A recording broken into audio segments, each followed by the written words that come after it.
Hello, അസ്സലാമു അലൈക്കും. അപ്പോൾ ഇന്ന് നമ്മളൊരു ക്യാരറ്റ് പുഡിങ്ങിൻ്റെ റെസിപ്പി ആയിട്ടാണ് കേട്ടോ വന്നിട്ടുള്ളത്. ഒരു സ്വീറ്റായി നല്ല ടേസ്റ്റി ആയിട്ടുള്ള ഒരു റെസിപ്പിയാണ് കേട്ടോ. അതിനായിട്ട് നമ്മൾ ഫസ്റ്റ് ക്യാരറ്റ് കുറച്ച് പാലും ചേർത്തിട്ട് ഗ്രൈൻഡ് ചെയ്തെടുക്കണം കേട്ടോ.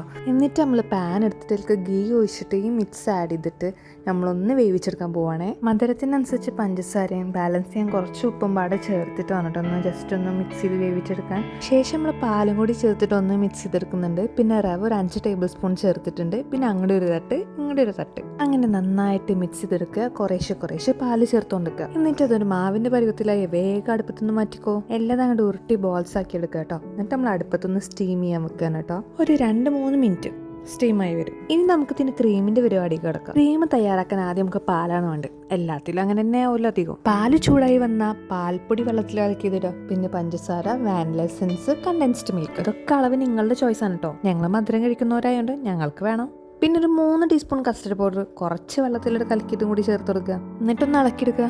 വല്ലാണ്ടിട്ട് ഇളക്കണ്ട, അടിയിലൊന്നും പിടിക്കാണ്ടിരിക്കാൻ വേണ്ടിയിട്ട് ഇടക്കൊന്ന് ഇളക്കി കൊടുത്താൽ മതി. ഒന്ന് കുറുകി സെറ്റായി വന്നാൽ ഓഫ് ചെയ്യുക നമ്മുടെ സ്റ്റൗവ്.